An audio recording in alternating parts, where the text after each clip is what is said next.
cafe anyway.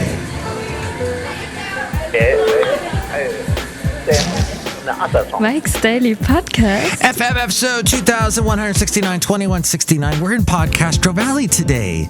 Yes, we have had so many days of Mike's Daily Podcast. Being in Podcastro Valley Mont and Podcastro Valley 10. Today we're in Podcastro Valley and my name ain't Sally or Salvador Dali. It's Mike Matthews and it's a Monday and it's cool because I got to work from home today.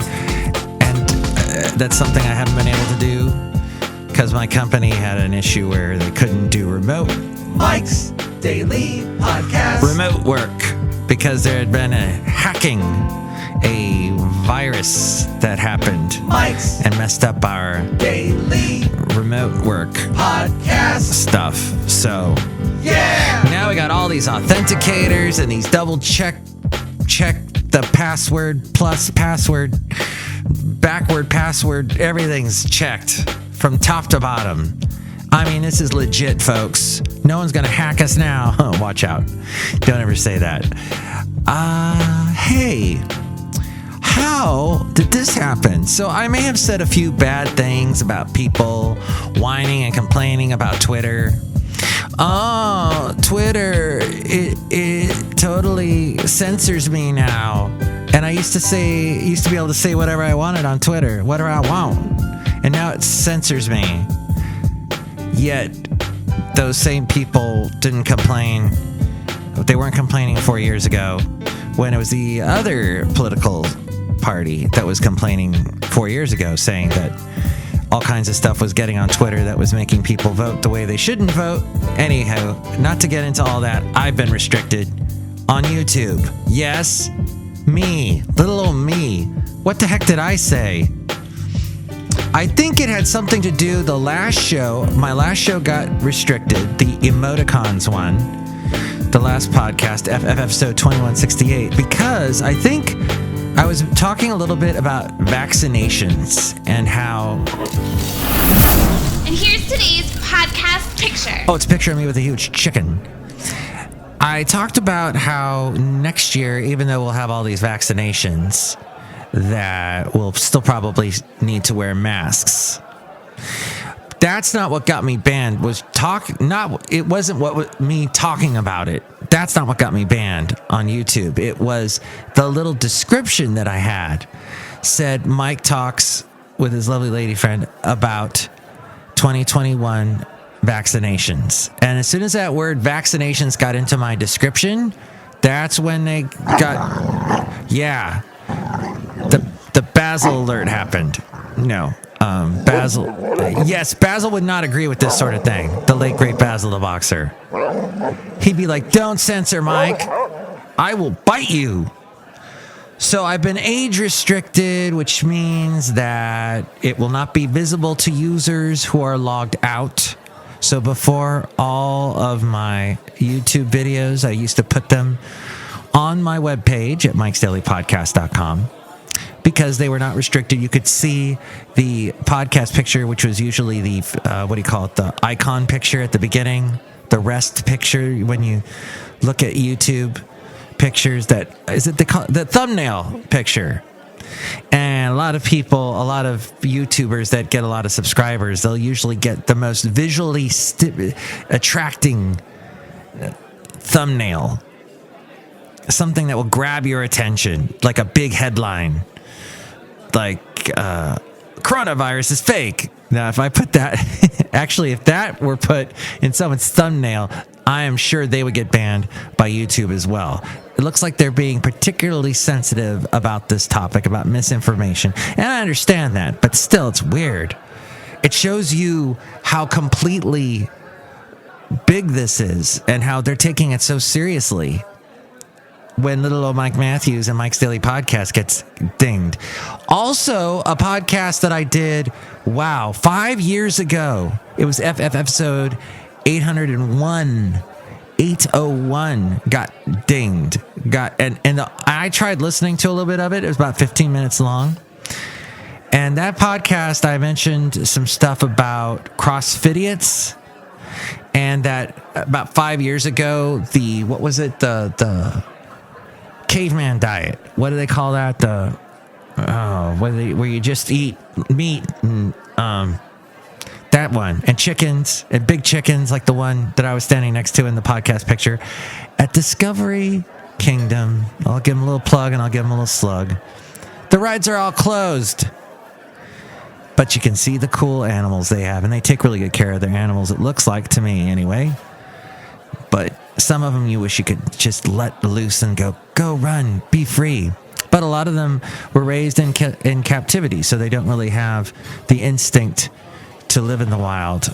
And in fact, I think there is some kind of California law that prohibits places that have domesticated wild animals to not let them back into the wild.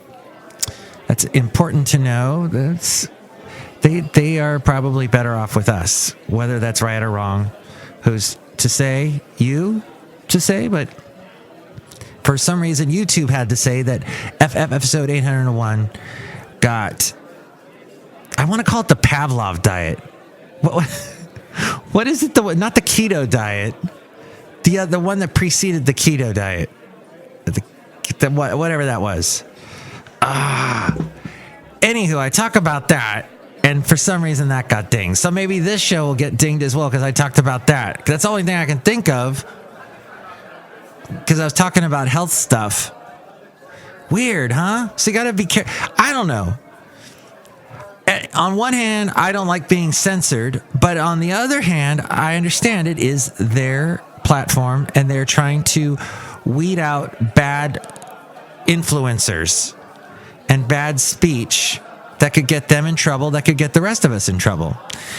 Speaking of which, I get this little thing from a news... I've been getting these emails from this news agency. I don't know if it's really a news agency. They're more of an aggregate.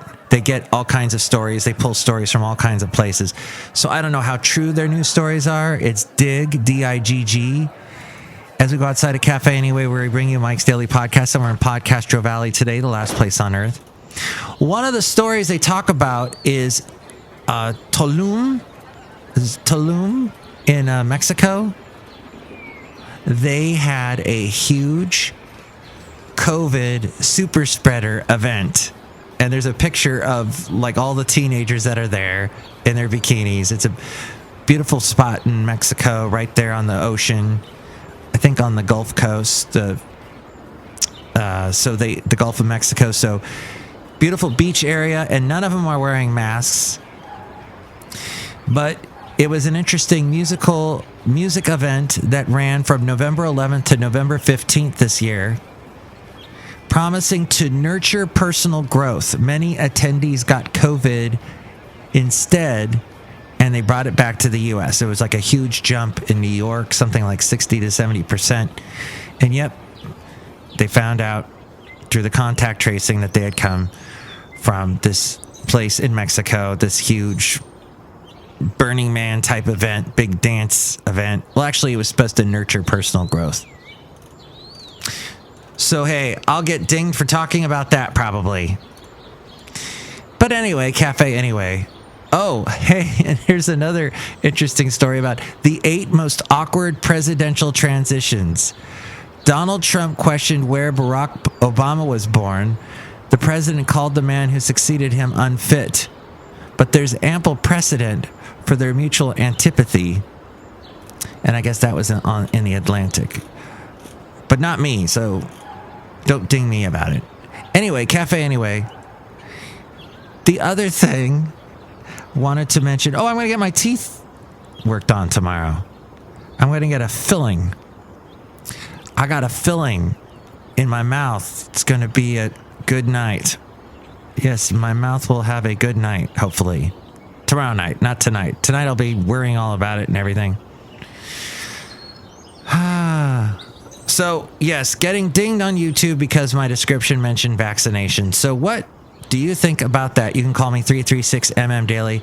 3 plus 3 equals 6. MM as in Mike Matthews. Daily as in what this podcast has been now for a couple of days. And, maybe in this world, I heard somebody say to me today, I was on a little walk with my lovely lady friend, and there was a guy standing well over 6 feet away from us. None of us were wearing masks. We were very far apart from each other. And he had a huge chocolate lab that used to get in fights with my dog. Yes, the late great Basil the boxer. In fact, it was so bad because this dog would just show up, and there's a busy street, and this dog was not being watched by its owner. This was a few years back. And this dog would come up to people's dogs and intimidate them. And did I bring that up with this guy? No, I should have today. But now the dog is so old, it's kind of past that point. But this guy was talking to us and saying, you know, it's amazing when you don't have masks on and you can't see people's faces and you can't have like a normal interaction because you can't see the smiles. You can't see the hidden nonverbals that we like to shoot to each other. The subtext that we provide with our smiles. We can't do that these days. But he said, on the other hand, I've been wearing a mask since February, and I have caught like nothing. Usually I get at least one cold a year. I've had nothing, he said. So this guy looked to be about my age, maybe younger.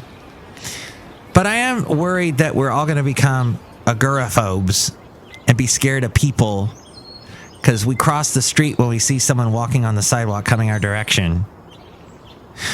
And by the way, I always end up being the person that crosses the street to go to the other sidewalk. So what kind of person does that make me? I'm ultra polite. I'd like to be the person that doesn't cross the street. No, you cross. I'm not crossing. You catch my germs. Next show, it'll be the wonderful Benita, the Disgruntled Fiddle Player, the Brewmaster. But look who's here right now. Hello, Mike Matthews, it's Chely Shoehart, chef supervisor. Where's your lovely lady friend? Yeah, she's somewhere outside here at Cafe anyway. But, you know, she's got work today because it's Monday, so I'm sure she's talking to one of her clients. Have you sold any snow globes? Yes, Mike Matthews, lots of snow globes. I remember the episode I was thinking of with snow globes. It was Toast of London with the very funny Matt Berry. And he goes over to this girl's house that he's having a thing with. And she has a bunch of snow globes, and she gives him one. So, but that episode of that show happened way after you started first selling snow globes, Chely Shoehart. Thanks, Mike Matthews. Look who else is here. Hello, Mike. This is Floyd the Floorman. And this is John Deere, the engineer. Mike, I heard you got into some trouble with a plant. Oh, yeah. So there's this place I often go with my lovely lady friend. And it's in Pleasanton. And, oh, hello, lovely lady friend. Lovely lady friend? Your lovely lady friend. Hi, lovely lady friend. I heard my name. Oh, hi. This is 3 episodes in a row. This is amazing. Do you want the headphones? I got headphones for you right Oh, You sure. can listen to yourself. Well, I don't know if I want to listen to myself. You don't? Okay, then don't. Listen to yourself. But I should tell you, you should listen to your heart when it's calling for you. Listen to your heart. There's nothing else you can do. I don't know where we're going with this podcast right now. But listen to your heart before it tells you goodbye. I was going to say before the brewmaster pours you some brew. Before the brewmaster pours you some brew? Yeah. Some root beer. He might cut you. Yeah. He's not here today. Oh, okay. Good. Whew. But Floyd the Floorman is. Oh. Hi, lovely lady friend. Hey, Floyd. What's up? I hear Ken doesn't like me. Why? He doesn't like my voice. Because I'm Floyd the Floorman. Well, you know, it takes all kinds in this world, Floyd. Ken and I were on the phone all day trying to figure out Skype.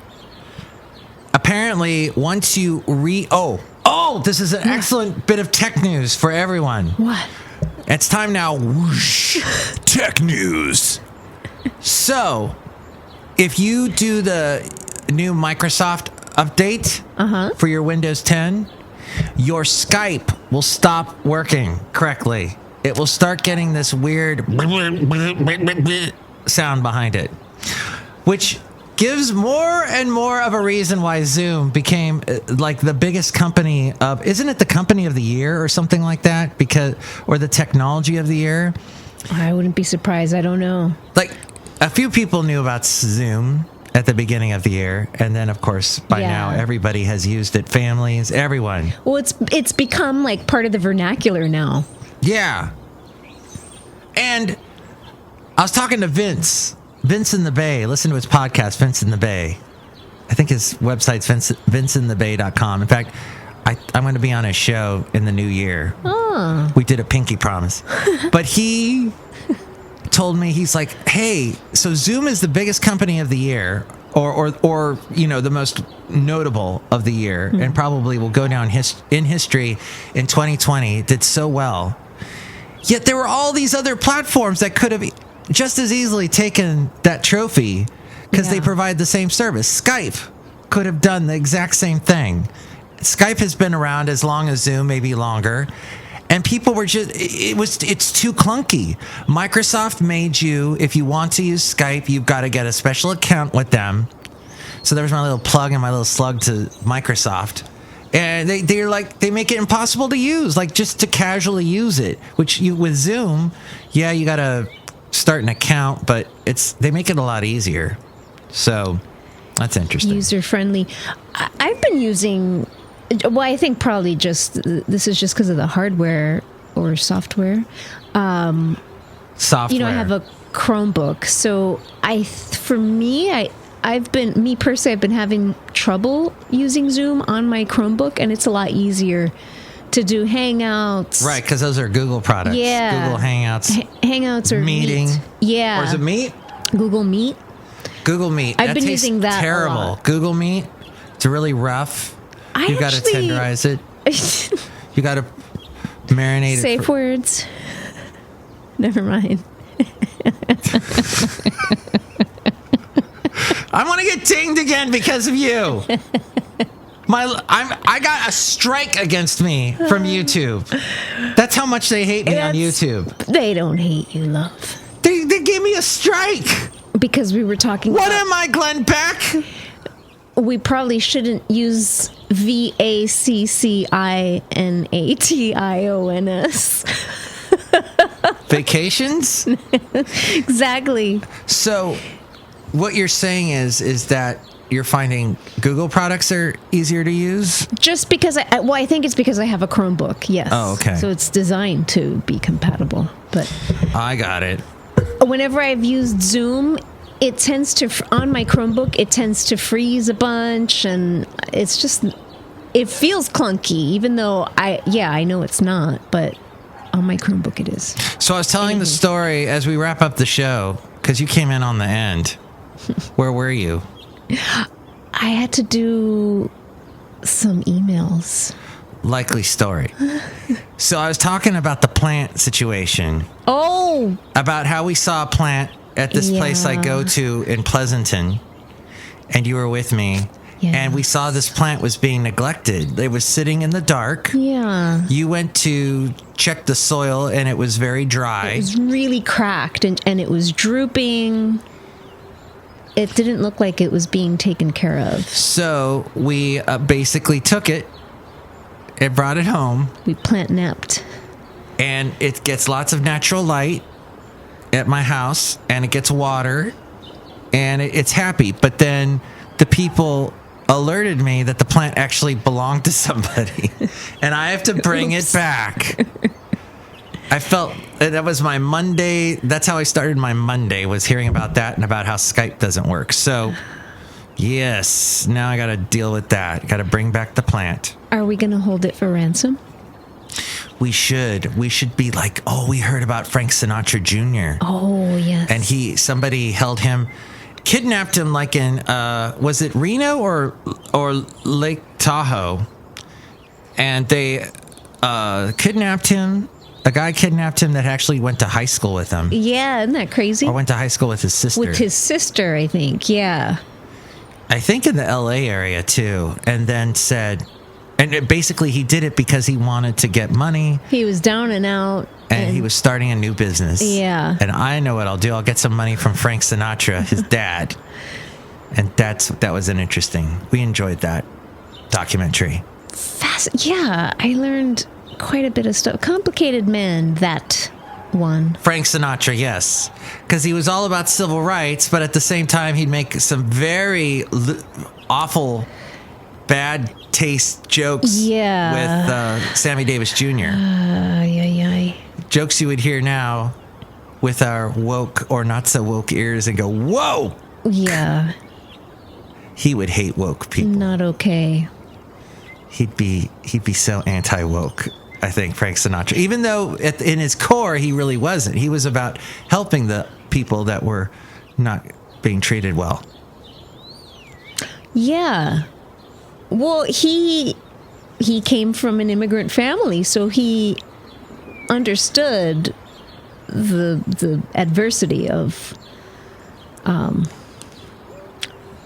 Hoboken. bigotry and racism. He understood it on a very visceral level. Mm-hmm. But yeah, so chauvinism, love. He was a chauvinist. That's the word I was trying to think of. Okay. I could not think of it for the life of me. I had a brain fart last night. However, he was so apparently okay. So he did some stuff like with Mia Farrow. Mm-hmm. She wanted to do Rosemary's Baby, but he had his own movie because he was doing like a production company, and he had a movie called The Detective, and he wanted her in it because she was the it girl at the time, and they were married, and she was way younger than him. And she couldn't because she was doing Rosemary's Baby, which ended up being one of the biggest movies of her career. Yeah. That and was she in Annie Hall? No, that's Diane Keaton. Yeah. She did that other one with her husband, Woody Allen, the last ex-husband.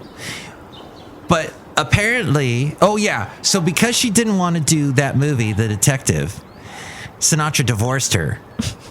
And sent a lawyer over to Rosemary's Baby, the set of that, with all the papers for her to sign. Well, but even before then, he was essentially trying to sabotage. I don't want to say sabotage her career, but he was trying to convince her not to do the movie. Mm-hmm. That it was just small bit.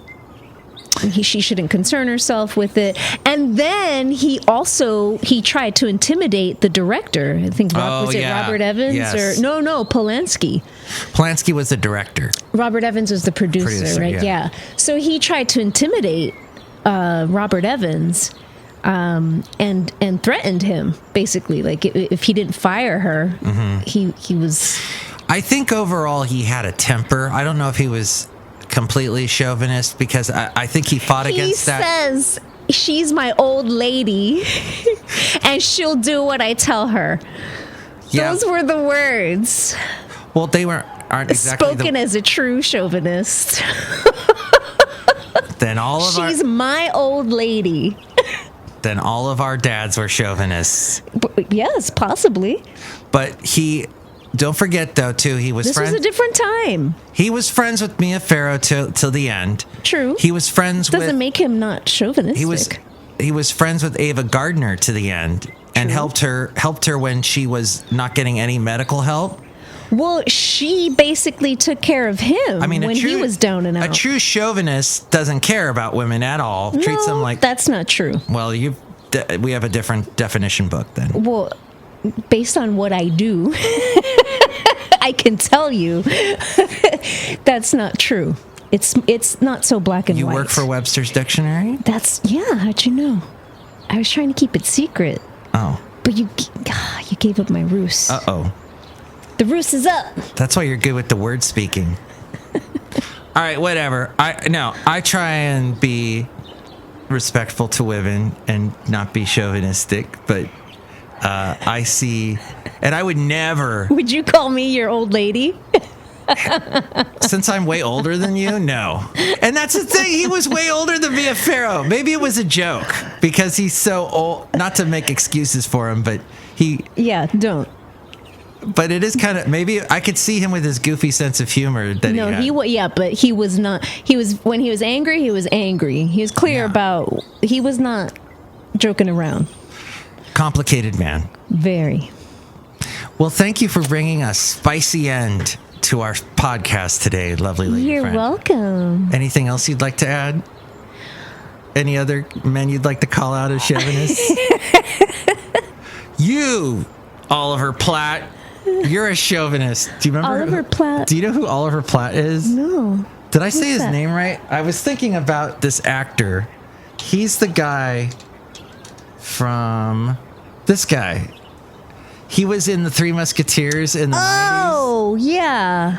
He was he was like in all these movies and TV shows and stuff, and I don't know what he's doing now, but Yeah, I recognize his face, although I couldn't tell you right now where I've seen him.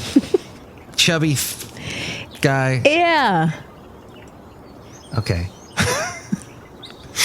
Oliver Platt. I don't know why he popped into my head there. And Biden is officially elected. I haven't had time to read the news. Yes. Wow. Okay. That happened today. All right. All right. So there you go. We've wrapped it up. Yes. 100% of precincts reported. And it's all a fraud. Done deal. It's all lies. Lies and propaganda and fake news. Fake news. Fake news. Thank you for listening to our show. Maybe you aren't listening to our show because YouTube has censored us, whatever. See, they even censor us, so no one's safe. They're chauvinists. Dang YouTube. Lovely lady friend, how would you like to end today's show? Oh, man, you always do this to me, and I freeze. I can't think. I love what Craig Ferguson used to do. We could either end this with awkward silence, or he would have some other funny thing for them to do. What is... You're ending with a question. Yeah. What's your favorite flavor ice cream? Oh, I would say Heavenly Hash, if they still make that. It's probably the worst stuff for you. It's like Rocky Road and a million other things. Oh, that sounds thrown in there. amazing.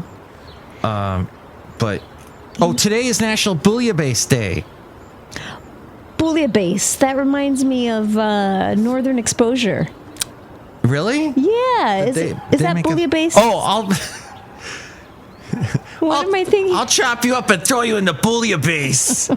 Yes, Adam Arkin says that line. Yes. That's right. Don't aspire to make a living, aspire to make a difference. Denzel Washington said that. I think we should end on that. Oh, excellent. Beautiful. Thank you, my lovely lady friend. You're welcome. Thank you. And tell us what you think. 336MM Daily. 3 + 3 = 6. MM as in Mike Matthews. Daily as in what this podcast will try to be as much as possible. Bye! Bye. Mike's Daily Podcast is written and produced and performed by Mike Matthews. His podcast is super easy to find. Download or listen to his show and read his blog at mikesdailypodcast.com. Email Mike now at mikesdailypodcast@gmail.com. See you tomorrow. Bye!